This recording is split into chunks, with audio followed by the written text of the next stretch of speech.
to the 2012-2013 Bannan Institute for Sacred Texts in the Public Sphere. My name is Mick McCarthy. I'm the Executive Director of the Ignatian Center for Jesuit Education. And the Ignatian Center is charged with promoting and enhancing the distinctively Jesuit Catholic tradition of education at Santa Clara. And our vision is really to be recognized throughout Silicon Valley and beyond as providing leadership for the integration of faith, justice, and the intellectual life. And a major effort in our achieving this vision is through the Bannan Institutes, which provide for the university a whole range of events that address matters of significance to the Catholic Jesuit intellectual tradition, that foster an ethic of dialogue among persons of diverse religious, philosophical commitments, and offer opportunities for exchange across the university and broader community. This year's Bannan Institute Sacred Texts in the Public Sphere explores the content, meaning, and activity of sacred texts from a whole range of traditions. The fall offering centers around the national election. If you haven't realized, there's actually a big election on which there's a lot of money being spent currently, if you haven't noticed. Inspired by what the newly inaugurated president usually appends to his oath of office, we begin this quarter with a series on sacred politics. So help me God, scriptural authority, and the public conscience. So on Thursday afternoons, there are a series of lectures on scriptural politics, how Christian texts are used to explore a whole range of issues of concern in the election. But today, we are delighted to have with us someone from the front. Father Patrick Conroy serves as the 60th chaplain of the United States House of Representatives. A Jesuit of the Oregon province of the Society of Jesus, Father Conroy has degrees from Claremont McKenna College, Gonzaga University, St. Louis University, the Jesuit School of Theology at Berkeley, and the University of Toronto. He was ordained a priest in the year 1983 in Seattle, Washington. And during his years of training, Father Conroy practiced law for the Colville Confederated Tribes in Omak, Washington, and represented Salvadoran refugees for the Conference of Catholic Bishops Immigration Office in San Francisco while he was studying theology at Berkeley. Since 1986, he has not been practicing law, but after ordination, Father Conroy served 4 villages on the Colville and Spokane Indian Reservation from 1984 to 1989. He worked for many years in university chaplaincy, including especially directing student retreats at Georgetown for 4 years, Seattle University for 3 years, and again at Georgetown for 6.5 years. In 2003, he moved back to the West Coast, and he went to Jesuit High School in Portland, Oregon, where he taught freshman theology, and there are people here who knew him from that particular part of his incarnation.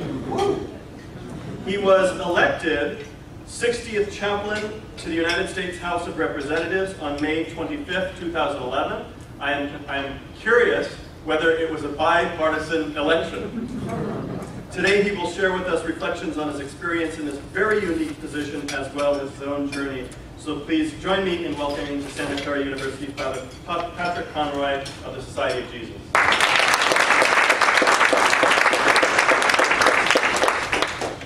I don't know. We'll see if I need a microphone or not.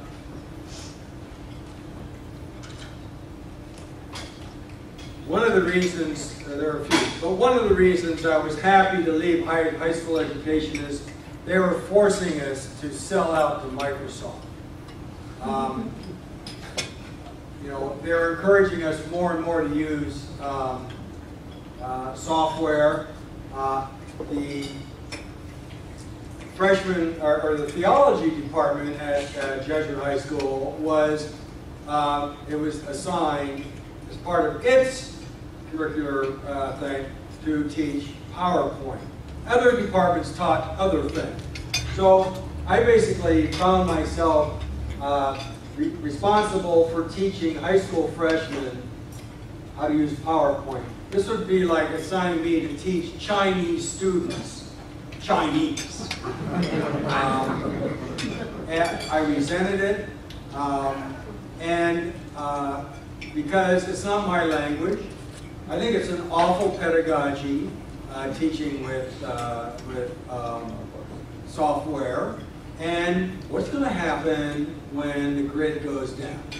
You know, teachers aren't going to know how to teach, and students aren't going to know how to learn anything. So I put together a PowerPoint, and by God, you're going to watch it. and you'll see why I'm so happy to be out of high school education. Okay, so. Right. I thought I was all ready to go. I'm not all ready to go because I got to sign in.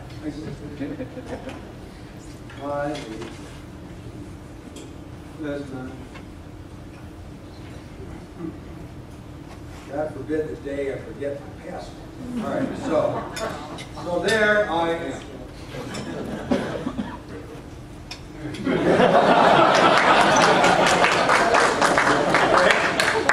Hey, it's great. You know, I'm on a poster out there. I was down at Spring Hill. These things were all over the place.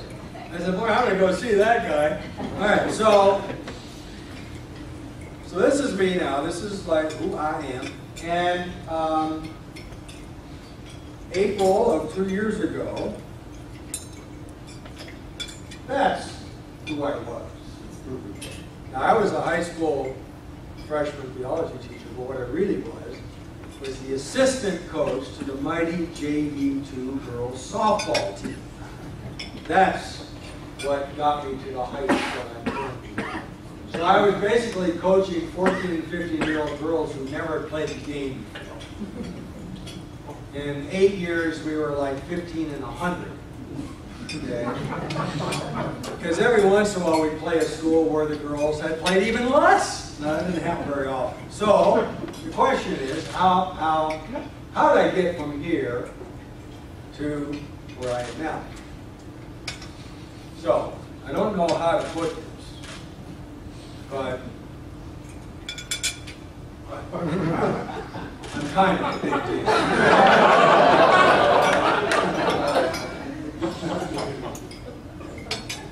People know me.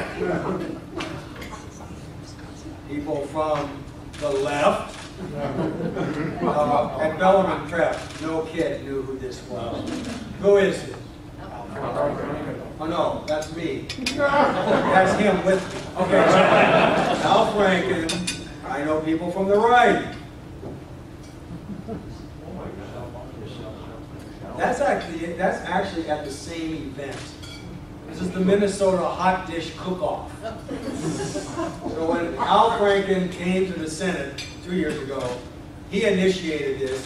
He and Amy Klobuchar, who's the other senator, and the 9 representatives prepare a hot dish. Now that sounds like a chili cook-off. No, this casserole. And if you can see well enough in this picture, you can kind of see that dish is yellow. That dish is yellow. That dish is yellow.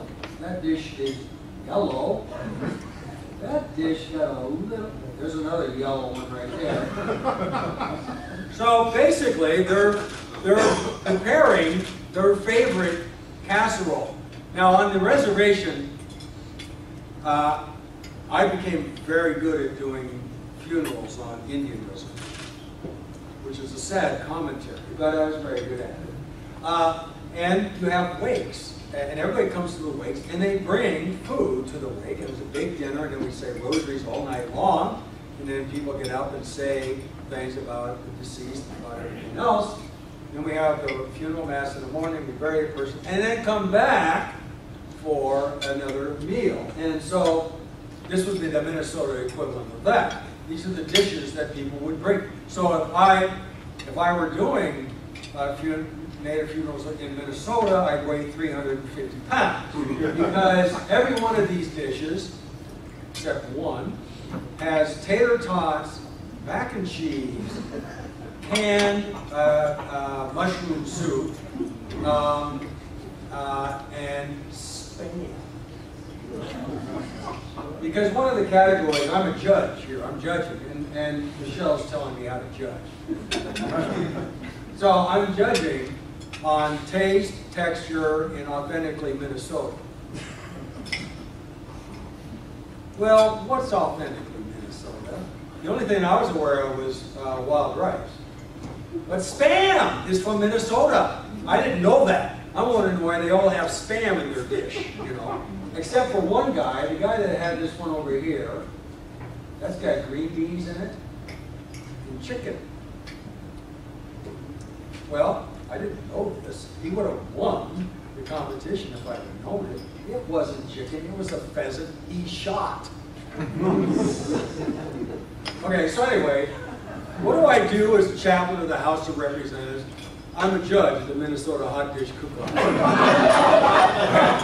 I can't wait for this one to come up again this year.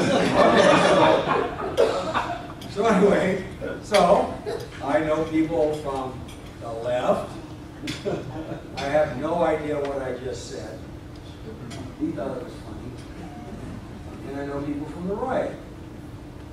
Nobody at Lama knew who that was. You all know who this is. This is the Speaker of the House. That's John Boehner. It's the day I was sworn in. He gave me that. That's a print of the very first congressional prayer. Okay? So, I get to meet people. Now, here's my job. Every session of the House of Representatives begins with a prayer, every day. And this is a liturgical event. It doesn't happen at 9 a.m., except on getaway days when they're voting and then trying to get back home. This happens at 9 a.m. But on Mondays, when they're coming back, it happens at 2. And on Tuesday, Wednesday, Thursday, it happens at noon. So it's kind of Jewish in this sense, that the day begins with the opening session, whatever time it is. So anything that happens before that is on yesterday's calendar, okay? It's curious. So anyway, it's a liturgy, and you can watch it on houselive.gov. Yeah, you can. Houselive.gov, and click on, and you can get the video of what's happening in the House that day. So you actually on a Tuesday, Wednesday, Thursday, you can tune in at 9 o'clock and watch me do this. So the camera shows its doors, and when the doors open, in the back of the gallery, and there'll be people in the gallery, tourists, who says, "All rise," and everybody rises. It's just like church. Everybody stands up. And the Sergeant of Arms comes in carrying the mace of office. Well, if this were church, what would that be? He's more carrying a cross, okay? So he's carrying the mace of office, followed by the presider, who would be the Speaker of the House, who's followed by the parliamentarian, his server, who would be carrying a book if he needed to, so that the Speaker of the House would know what the heck to say. It's a liturgy. So he comes in, the House of Representatives will be in order. Now this happens, you've seen State of the Union, the president's at the podium, and behind the president is the Speaker of the House and the president of the Senate, that'd be the vice president. Well, he's back there. My place in this liturgy is right next to this microphone. I'm standing right there. The gavel is right behind my left ear. So if you do watch this, you will see that I am bowing, not out of reverence, but out of protection of my left ear. Because he comes in and goes, whack! The House will be in order. The opening prayer will be offered by the chaplain, Father Conroy, and then I'll step over to the microphone and give my prayer. 1 minute. Done with my prayer, I walk off to the side. The speaker says, the Pledge of Allegiance, having read the journal the previous day, the journal stands approved, whack, unless somebody objects, which is more formality. And he says the Pledge of Allegiance will be led by the gentleman from California, and then Jack steps forward, I pledge allegiance, everybody does Pledge of Allegiance. Subject to section rules, and then the House stands adjourned until 4 p.m. Whack, that's it. That's it. Okay? So Now, there's one day I went a little bit longer than 1 minute, and the speaker came down off the stage. He walked up to me and says, "Father, we had a long weekend. We didn't need a long prayer." So here's my job. I drive to the cab. I get to drive. I have a nice parking place. You'll see. It's in the show. Okay. So I have a nice parking place. I could walk up the stairs, walk into the chamber at 1 minute to prayer time, give the prayer to the judge, to the clerk who puts it in the record, stand there, and they got whack, takes out my eardrum, I come over, give my 1 minute prayer, I walk off, the house stands adjourned until 4 o'clock, whack. I could walk back down the stairs, get in my car, and go golfing. And that's my job. The 1 minute prayer is my job. If I didn't do that, I'd lose my job. Okay. Now, you might be able to guess there's other things. Okay, the other things happen, but so I'm basically, and this actually works for me. I'm the campus minister of the U.S. Capitol. That's really what my job is. I'm available to the members of the House first. So, one of them comes calling, that trumps everything else. But I'm also available for their staffers. There's been a couple people die while I've been there. So, there's pastoral duties come with that. These for the Capitol Police, for anybody that, had to help. And when there's a formal event. So, we all know what a Congressional Medal of Honor is. That's Congress votes to honor a soldier for heroism with a Congressional Medal of Honor. Well, the Congressional Gold Medal is the same thing, only for people of achievement, not military. Okay, so this is the second highest award. Blue one. The Congressional Medal, the Gold Medal, is the second highest award. That's given to various people, and this is a ceremony. Both houses vote on this, and they gather.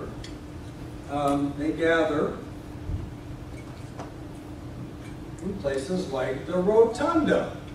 This is in the Rotunda to honor various people. So here I am, and there's a chaplain in the Senate as well, an African American, Seventh-day Adventist, retired admiral and chief of naval chaplains. I was a high school JV2 assistant softball coach. Okay, so we sit down and compare our qualifications. So here I am. I'm giving the opening prayer at a gold medal ceremony, and you can see that there's Speaker Boehner, who, when these congressional things happen, he's the MC. Next to him is the minority leader. And these two Congress people, Republican and Democrat from the city of Houston, who's being honored here.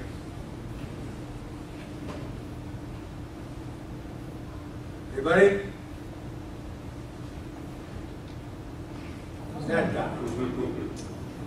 All right, so this is Neil Armstrong, yellow tie. Anyway. Next to him was Michael Collins, who was the commander of the mission. Okay, so I get to say prayers at events like that. Now, one day I went to work, and before I was driving to work, I went to work on the metro, and there's all these Buddhists on the metro. And then I recall that that there was something going on. So I get to work, and there's a lot more security this day than usually. And so when I get to my office, I ask my two assistants, "What's with all the security?" "Well, the Dalai Lama's going to be here today." "Really?" "Yeah." "Well, I want to meet him." And they say, "Oh, okay." So they start making some phone calls, and a couple hours later they get back to me and say, "Well, you just want to be in the same room, want to go to a lunch where he's going to be?" "No, I want to meet him. I've been in a room with him before. He came to Georgetown. I was working there, so I like to meet." So, "Oh, okay." So they make a few more calls, and they tell me, well, at the end of the day, he's going to be in a room like this, where he's going to give a little talk, and then the sergeant of arms is going to escort him to his car. So go to that room and stand next to the sergeant of arms, which is what I did. And when they were all done, we stepped out in the hallway, and the speaker and the minority leader led the Dalai Lama out and said goodbye to him. And the Dalai Lama, now imagine, the most perfect, happy grandfather you can imagine, and that's him. Okay, that's the Dalai Lama. So he turns around, he's all smiles, and he's just kind of like, what do I do now?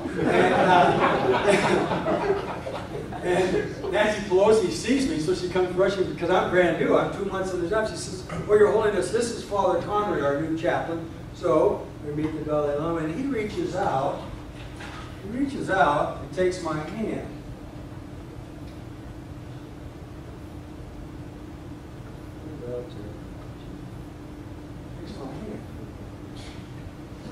So I'm escorting the Dalai Lama. We go around the corner, and we get into this little elevator. You can see it's behind us there. We get into this little elevator, and it's good for 4 across, so it's me and the Dalai Lama. You can see he comes up to about right here. And on each side of us are goons. Sunglasses and things in their ears. In case anybody, a ninja came down to the top. and I'm standing next to him, and he looks up at me, and he's just the kindest, gentlest guy. And he says, I'm having trouble with my right knee. Now you can't tell in that picture, but this is pre-rotator cuff surgery. My left shoulder's back. So I look down and I says, I know I'm having a lot of trouble with my left shoulder. It sucks to get old, doesn't it?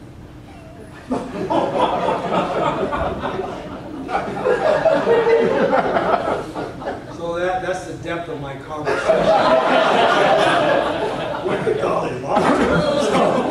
So anyway, so we go down, opens the door, we step out, and so we're superstars. And so I walk him down the stairs. I'm helping him down the stairs because he's got a bad knee. Get down to the bottom, and I turn to him, and he turns to me, and I hug him. It's back, guard, off. I turned to the sergeant at arms. I said, I just hugged the Dalai Lama. Who gets to do that? Who gets to do that? So that was my Christmas card last year. Guess what the card said? Peace. Our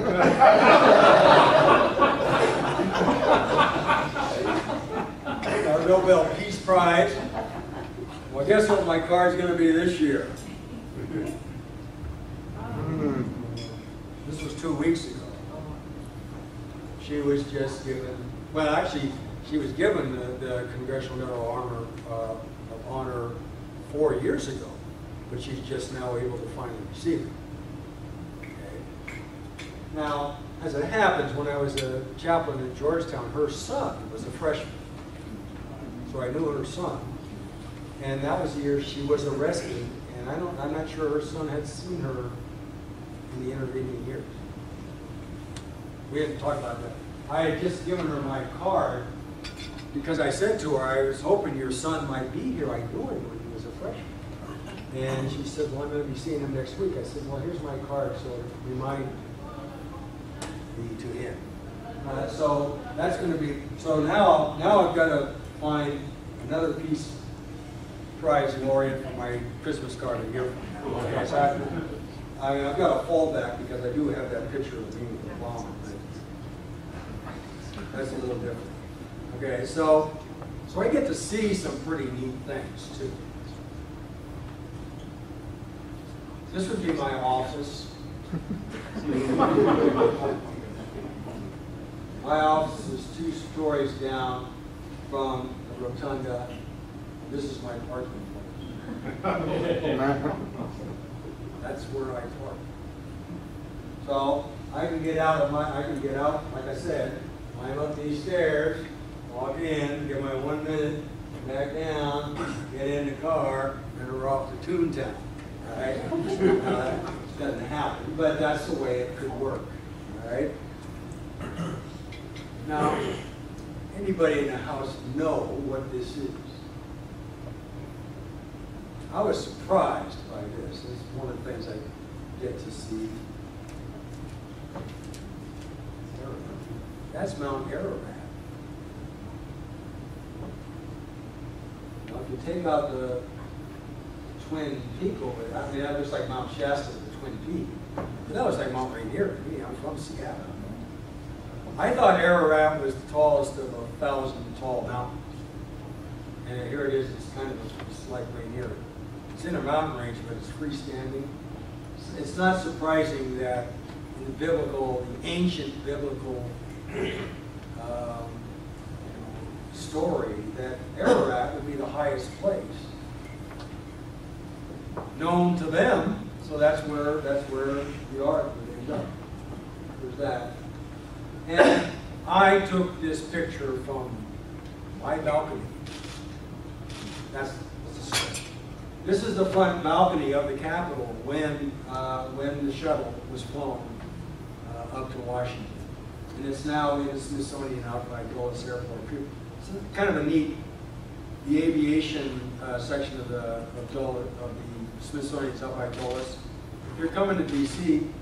with young people that, or young boys especially, but not just young boys, who love airplanes and stuff, the Space and Science Museum's cool, but go out to Dulles. Everything, I mean, that day's in there. There's an SST in there. I mean, they got everything that's ever flown just about in that. It's great. So I get to stand out and go clip. That's okay. I love so much website. So I get to do cool stuff like that. I get to be in interesting places and meet interesting people. And I don't know how to say this, but people know me. There's that guy. This is who I am. Now, I'm sucking on a Tootsie Roll Paw because the coach came over to me very early on and said, Father, 14-year-old girls do not need two adult men yelling at them. So I became the Tootsie Roll Pop sucking softball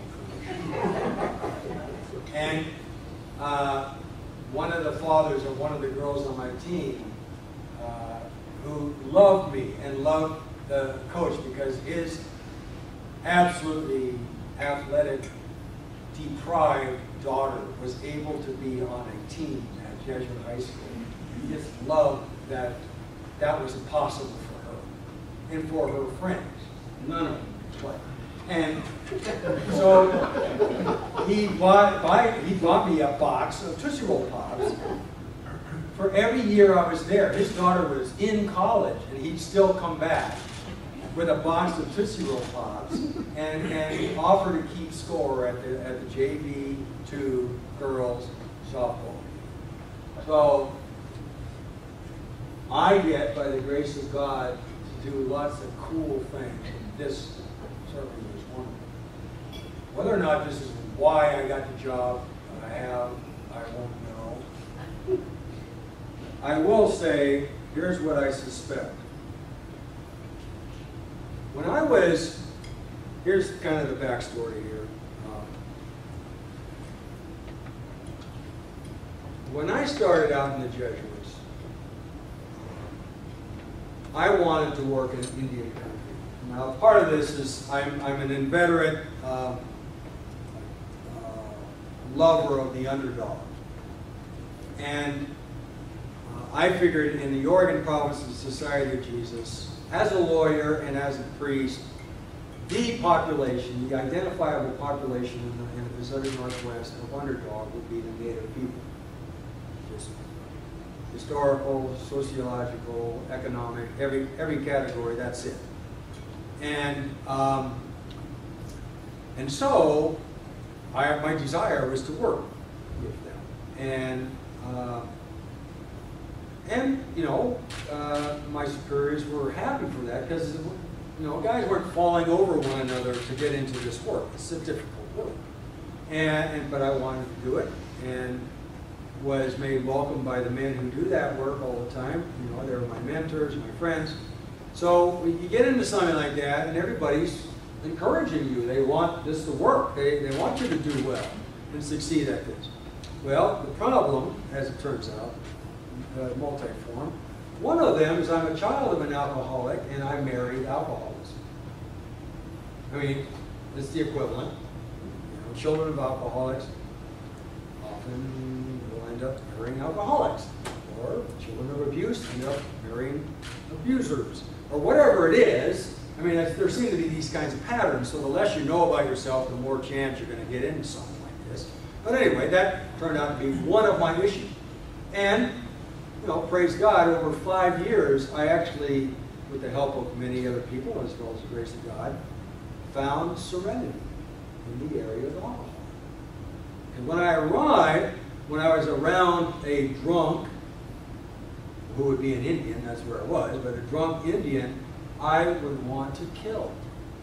I mean, all my feelings were coming back, and I can vividly remember being at a high school football game and watching a kid on the sidelines turning around to see if his dad was there to see his game. And his dad was falling down drunk. And seeing the look on that kid's face. I mean, you know how you have some vivid memories? That's one for me. But by the time I was done, I could help that drunk man up and be a priest to him. And so God had given me serenity. And I'm grateful for that. In the last few years, what I've noticed about myself more and more is I had absolutely no serenity when it came to politics. I'd be driving in my car listening to NPR. He said, what? You said, what a, so I'd be arguing out all the political points and making and winning all the arguments. You know how it is when you're by yourself. You know, it's like there ain't no competition out there, baby. And noticing this is doing me no good. And it's not doing anybody else any good. So it was an area of my life where I had no serenity. I have no serenity. It's hurting everybody and helping nobody. So I began to actually ask God for serenity in the area of politics. To be able to let go, to love the highly committed political person in my presence when I just wanted to throttle them. Okay. I asked God for serenity. Here's what God does. He puts me probably in the one place in the United States of America where I have to let go. I have to let go. It's my job.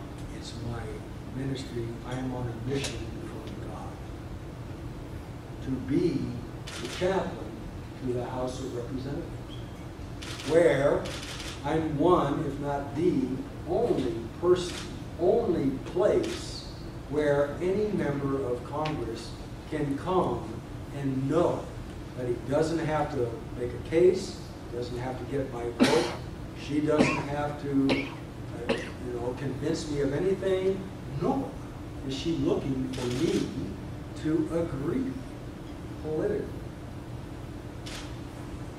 I get to be the pastoral, hopefully healing presence in the House of Representatives. How did I get this position? God knows. So, 2 years ago, November, 2 years ago, right before Thanksgiving, I am in my 8th year of teaching high school freshmen. So there's a real theme here. I did 13 years of working with freshmen in the university, freshman retreats. Now 8 years freshman in high school. And I'm beginning to notice, because I, over the years, have learned to pay better attention to myself, what was really going on, and these sweet little freshmen weren't as cute to me as they used to be. I'm getting a little tired of it. Okay, so, and I don't want them to know this. I mean, no 14 or 15-year-old needs an adult male yelling at them, and certainly don't need to be taught by someone who doesn't like them. Okay, now I was a long way from not liking, but I could tell it was changing for me, and I never wanted to get to the point where that was going to like flare up. And I'm a firm believer that it's always great if you can leave a place when you can, not when you have to. And so it's time for the annual visitation of my provincial. He comes to Jesuit High School. He's in the room, you know, so I walk in, sit down, hi Pat, how are you doing? Fine. The way it works is the provincial asks you, how's your prayer life? How's your physical health? How's your psychological health? How's your mental health? How's the work you're doing? Because the provincial wants to know who you are, how you're doing, and how best can we use your gifts and talents to assign you to this or to something else. So it's not a bad way to proceed. So I walk in, she said, how's it going? I said, this is my last year here. And he laughs. He says, I'm surprised you lasted this long. And so I said, well, I told him what I just told you. It's starting to turn for me. Now, I don't know what I want to do. I don't know if I want to, you can keep me here. I'll stay here. I mean, I try to be obedient. I want to be obedient. It's really worked out for me so far. So I can stay here, but I can tell it's changing. You can send me to another high school. Happy to go. That'll last about a year, and we'll be having this conversation again. Or send me back to university. Happy to do that. Send me to a parish. I'm of an age, and I've got some skills, and I would do that. But I don't know what I want to do. I just know what I probably shouldn't do anymore. And he says to me, well, it's an interesting thing you should say that, because something just came up. Now, what had come up was that the previous chaplain of the House, the 59th chaplain of the United States House of Representatives, and first Catholic, and it took about 204 years for a Catholic to be selected, was 75 and wanted to resign. And so he told the Speaker of the House, the incoming Speaker at the time, no, he was in, John Boehner, whose responsibility it is to find the chaplain that he wanted to resign. So John Boehner, now I'm using names, understand, I don't want to be disrespectful or presume too much. But basically you're talking about the Speaker of the House and the leader of the minority. Okay, so those are the, in fact, it's John Boehner and Nancy Pelosi. So this is a bipartisan thing, okay? So John Boehner appoints 2 staffers from his office and asks Nancy Pelosi for 2 staffers from her office. So there's a search committee of 4 staffers. And, as I understand it, John Boehner's only instruction, I would like for there to be a Jesuit candidate. Now, it's because, I guess, John Boehner is a graduate of Xavier in Cincinnati, and so he wanted to see if there was a Jesuit who might be available. So word then goes to the Jesuit leadership, and all the provincials in the country are asked, do you have somebody that you're willing to let go from what you've assigned him to? Here it is in November. You're willing to let go to begin in January. Well, it's not like Jesuits are falling off of trees. I haven't seen that happen yet. And for the most part, Jesuits get assigned, and provincials are trying to assign Jesuits to positions. There are more positions than there are Jesuits. So it's not like, oh yeah, I got a few to spare, you know. And the ones they want to get rid of, or you don't want to send them to the House of Representatives. So, you say, hope not, you know, because I'm it. But, so, you know, it's not, but Pat Lee, my provincial, knew me well enough to, you know, I mean, I feel honored by this, I came to mind for him. Now, part of it is I lived in Washington. I'm comfortable with that. My background, my training, everything else. So So he says, well, this came up, so I want you to apply for that. Now, I said, let me think about it. Now, good men and women of religion would say, let me pray about that. But I'm a good Jesuit, so I said, let me think about it. So, actually, it's kind of the same thing. Well, anyway, so I sat with that for a couple of days. Now, you might think, you're being asked to be the chaplain to the United States House of Representatives. I mean, I could have walked out of that door and gone, yes, yes, yes. How cool would that be? You know, because when I was young, when I was in college, my plan was to be a U.S. Senator. So here's my chance to get to Congress. If I'd have felt like that, I would have gone back in and said no. Because that wouldn't have been about being chaplain to the House of Representatives. It would have been about being kind of a big deal. Not a good way to make a decision about the ministry for sure. I can do it. But I didn't feel that way. It was really like, wow, I really do have to think about this. I have to pray about this. And over a couple of days, the other thing wasn't happening either. It's like, oh my God, I'm being cast into the den of lions. I mean, this is the part of my life I have absolutely no freedom in. And you're asking me to step into this? Well, that didn't happen either. As a matter of fact, it was pretty neutral, which I thought was fascinating. I mean, I was trying to pay attention to where were there spirits moving me on this, positive or negative, and it was really pretty neutral. And then I thought, is this a place, is this a position where the church should be, where perhaps a Jesuit should be? And I had to answer yes to that, and then felt I cannot say no. If I had a good reason, I'd say no. But I didn't. I said, who would I be to say no? So I said, yeah, I'll apply for this. And I sent my curriculum vitae in, and Congress being Congress, put it off and put it off and put it off. And every day I'm teaching high school freshmen a day at a time, thinking this is my last day, not coming. Well, it didn't come until April. And so I went back and interviewed with these 4 staffers. Thank you very much. And then a month later, I was called back and I interviewed with John Boehner and Nancy Pelosi.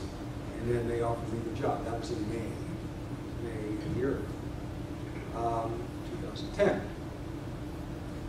And I think what might have helped a lot was the fact that my feeling during that whole process was I don't have a job to win. This is not a job I'm trying to win. It's a job I'm willing to be available for. I don't know this, but my guess is there was something about that that absolutely fit. Would you want a chaplain who had to have that job? In anything? For any position? A job you had to have as a chaplain? Something feels wrong about that. Interesting, I had a conversation with the chaplain of the Senate. He says, oh yeah, there are a number of reverends wanted your job. And he said that, I said, what? He said, oh yes. So it's nice on my resume. Well, it's on my resume, and some people are pretty impressed by that, but I am kind of a big deal. I have achieved or accomplished nothing to have position that I have. I really do believe by the grace of God I'm able to serve where I serve. It was the gift of God that He's put me where if I'm gonna gain serenity in the area of politics, this is where it's gonna happen.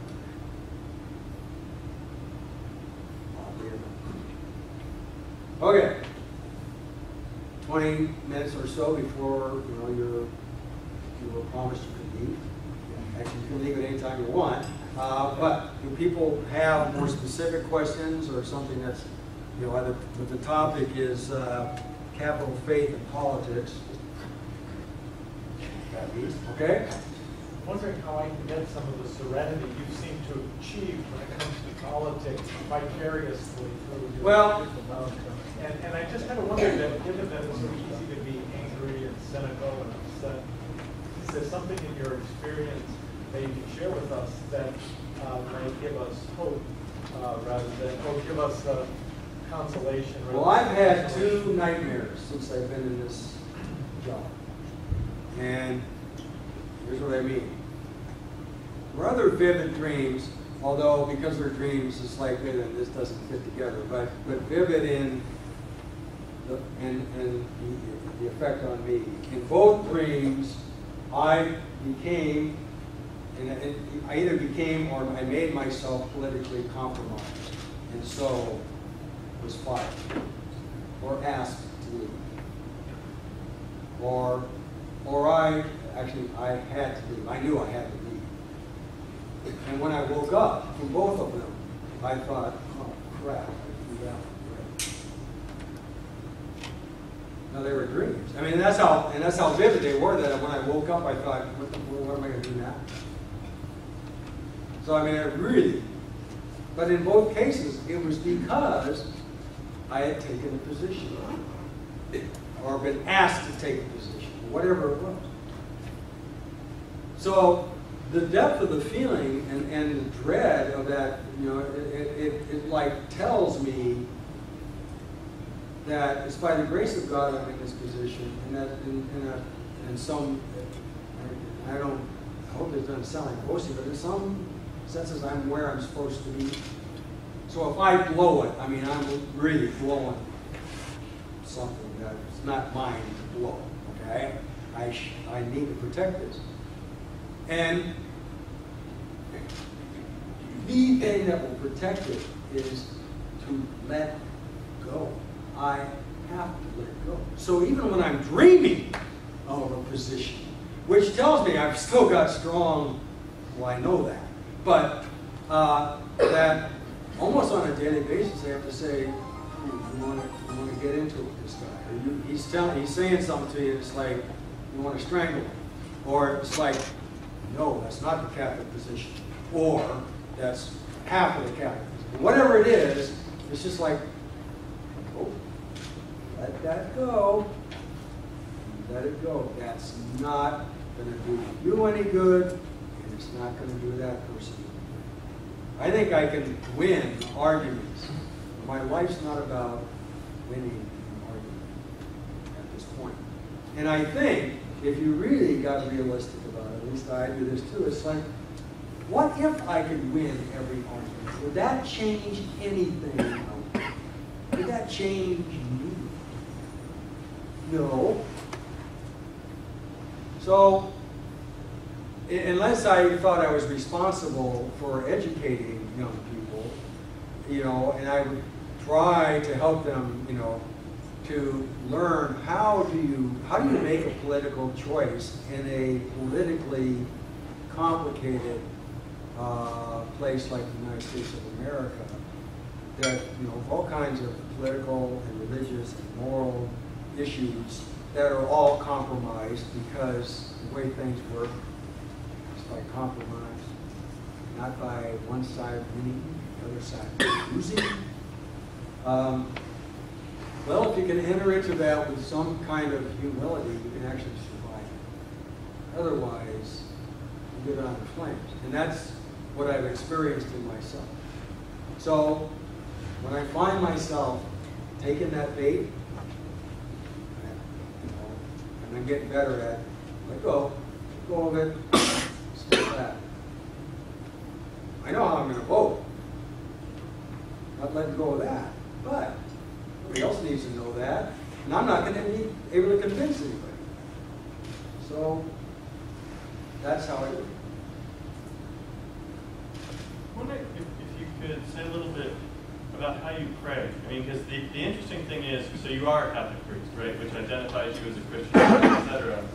And yet, two things. One, the House of Representatives, not all Catholic, not all Christian, and certainly the larger union to which we belong, you know, it's religiously pluralistic. And so I'm wondering how you pray. I mean, in that kind of a context, what kind of, how do you address God? How do you, in a way that's actually going to be really appropriate and helpful to that situation? Well, my job, one of my jobs is to provide the opening prayer. Now, I am a servant of members of the House of Representatives. So when a member of the House of Representatives wants a guest chaplain from the home district to come in and give the opening prayer, that happens. And my office arranges it. And more often than not, evangelical chaplains will come in, and by God, they're going to pray through Jesus Christ.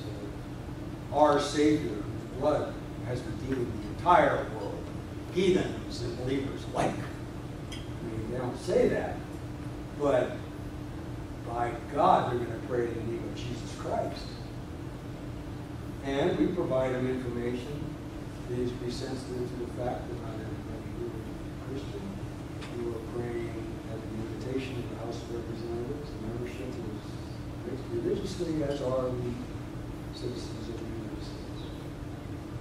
Well, my Father, I've got to pray my conscience. They pray through Jesus Christ our Lord, and I hear it. Various things. I also have overheard members when somebody prays through the blood of our Lord Jesus Christ and the Savior of all of the universe come up and thank them for their strong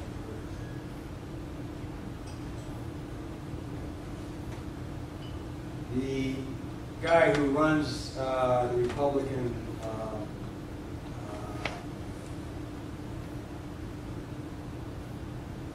cloakroom, he's there every day. You know, I overhear him almost say, well, I know how this one's beginning and ending. So when I pray, I thank God for giving us another day. And then whatever. And may everything that we do this day be for your greater honor and glory. Amen. So I pray to God. You know, by the way, I don't announce prayers. I don't say, so let us pray that God would bless our nation and that we, as God's servants, might do this. And let's ask that God would bless this. Amen. No, I talk to God. So God, thank you for this day. Everything we do be for your greater honor and glory. That's my prayer. I was asked two questions in the interviews. One, are you comfortable praying with a mixed religious congregation? So, I mean, the message I got from the leader of the Republican and Democratic parties is we're not looking for a triumphal prayer. We're looking for an inclusive prayer. Second question, have you ever done anything that would embarrass the House? A lot.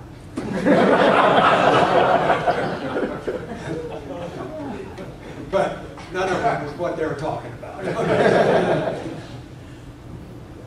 questions?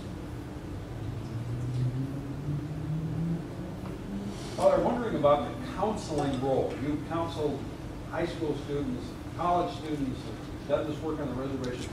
How is the counseling role different in what you're doing now, or is it? Well, I said this is very much like campus ministry, and it is. I mean, I started campus ministry at 2 universities. I mean, I might think I'm a hot shot and have a lot to offer, but students don't know that until they've had enough time to size me up. And that's true here, too. I mean, I think the longer I serve in this position, the more trustworthy I will be to a member of Congress. And so the kinds of counseling and conversations you're talking about might happen. They haven't. Now, I've had a couple of conversations with Catholic members because they're just naturally more comfortable with Catholic priests. A couple of non-Catholics too, but they're more general kinds of things, not personal. It's like, I don't know how to vote on this thing. I mean, I know how I want to vote, but there's something that tells me there's something wrong with this. What's wrong with this? As it happens, I don't think this is breaking the confidence. Paul Ryan, a few months ago, what I'm going to tell you, we'll date this. Now, I'm campus ministry, when I worked campus, I always ate in the student dining room. I was the only Jesuit to do that. Because that's where students were. And I wanted to be where students were. Besides, I had 5 years in military school. I could eat dirt. Okay. But so I don't mind eating in student dining rooms. As a matter of fact, I think it's pretty good food. Students have the right to complain as part of being a student. But well, in the House of Representatives, that's being on the floor during votes because they're all there. They all have to be there. So I'll stand up front. You can tune this in too. This is on C-SPAN. And you can see during the votes, they got all the numbers up on the screen, and they got a camera on the floor, and I'll be standing right there. You can see me. I stand there, and people walk by, and sometimes they stop, say, "Well, how are you doing? What's going on?" This, that, and then there's a couple of guys who have freshmen in Georgetown right now. So it's like I have nice conversation. How's it going? How's it going for your kid over there? This kind of thing, and was kind of well, one time Paul Ryan comes up to me, my father, and he says, "Father," he says, I hope that you'll tell me if anything that I say or can say or might say and claim that it's Catholic, that if I'm mistaken, that you'll tell me." I said, "Okay, yeah, well, thanks." Now, one of these great occasions where he walks off and immediately knew what I should have said, but I didn't. And what I was overhearing, though, is because he had just come out with his budget. And there were people saying to him, "So how are you doing on that budget thing with the Catholics?" And he says, "Oh, I expect the Catholic left. Hey, that's the Catholic left. I expect them to disagree with me." So the thing I was going to say to him was, Paul, don't assume when you hear a Catholic voice that disagrees with you that it's necessarily the left. Because if you make that assumption, what you're immediately doing is dismissing it. And there actually might be something you need to hear. That's what I was going to say. It's like, just don't assume that it's the left. Don't write it off. Which I think is that's a pretty good piece of advice. It's like, you gotta listen. Well, the next day, the Catholic bishops come out with their letter condemning his budget. So it's like, I don't think he's going to state that for the Catholic. so I didn't need to say anything to him, but that's, and there's only been a couple occasions like that. I thought this was interesting, and this is, some people and some politics are easier to talk about than others in kind of a make fun of them kind of way. But trust me, it's on both sides. But I had a member come up to me whose son didn't go to Georgetown. He's going to Penn. But this is when he was applying. He's accepted both Penn and Georgetown. And he's a non-Catholic, and he came up to me. He says, "Father," he says, "I got a question about Georgetown. Okay? How is it that Georgetown can claim to be Catholic when it stands for something directly opposed to Catholic teaching?"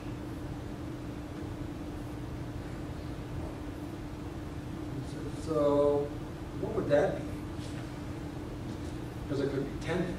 I mean, I worked there for quite a while, you know. And he says, well, they have an LGBTQ club on campus. A club, student club for gays and lesbians.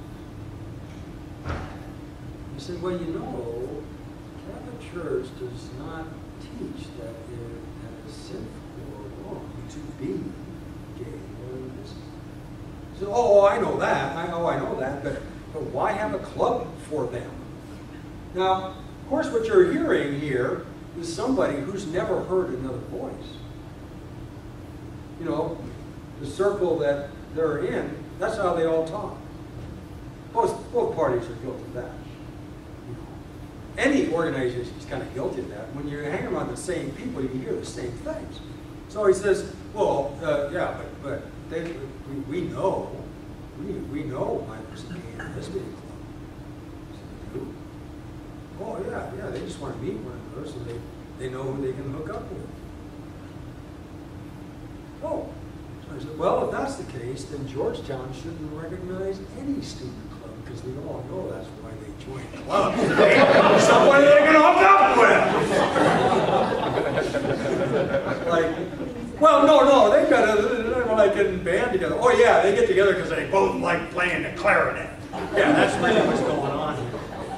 You know, so, I mean, it's just that he'd never heard anything before. You know, it's like after a while I said, look, and here, quite frankly, here's why. Georgetown would have a club for gays and lesbians, or a club for, you name it. It's because the university wants to be engaged in the education and the development and the formation of young men and women.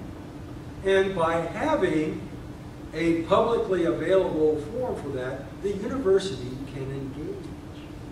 And he says, otherwise you'd be driving it underground.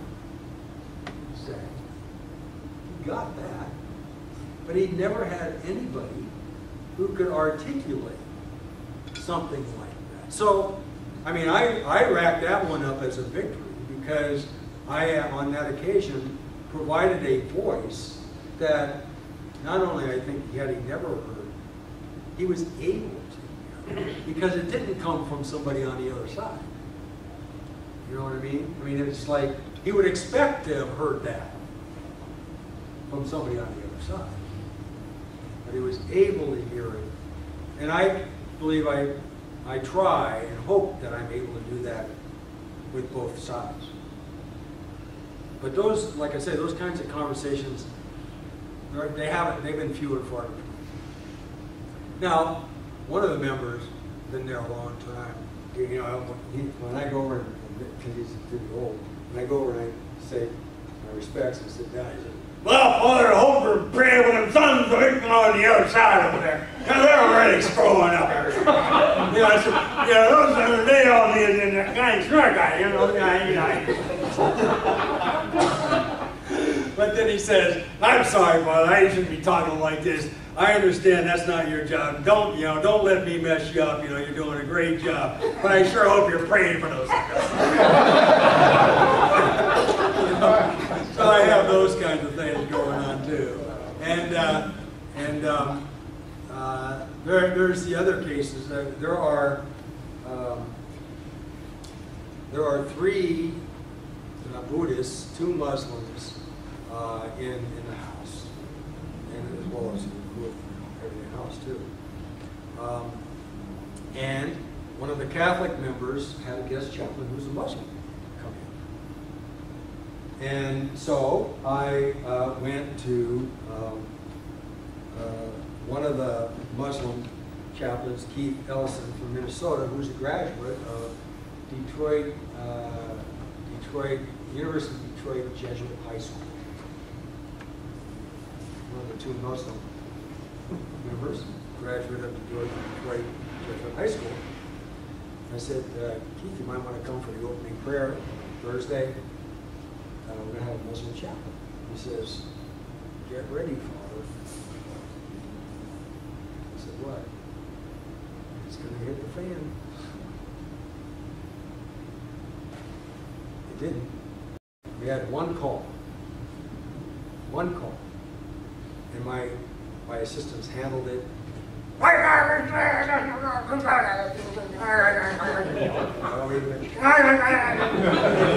After about 15 minutes, you know, my assistants are great. It's like, well, the members, you know, and this is the House of Representatives, and you know, Americans, you know, and finally by the end, she says, I'm sorry I yelled at you. You're right. I mean, I'm just so upset, but I understand. So even that one worked out, you know, because I had a couple of people willing to give the time. So there's those things. Those are flare-ups, though. I mean, none of you have asked. I'm sure there's a lot of people who know. I mean, we're paying somebody to be the chaplain. The House of Representatives. I didn't even know there was a chaplain, and we're paying for that. How is this not the establishment of religion? Anybody got that one as a question? Well, First Amendment guarantees the right to the free exercise of religion. Free exercise. Guess whose right that is? Now, this is a ministry question. I don't believe it's my right as the chaplain. I don't think I, as the chaplain, am exercising my right to freedom of religion. This is why I don't think my prayer as the chaplain ought to be Christian. I am a Catholic Christian, but it's not my right. I am the chaplain. I'm the servant of the people who have this right. That's true in the military, it's true in prison, it's true in the position that I'm in. They have the right to free exercise. And because they, by virtue of the service they do to the United States of America, which is true of every military chaplain,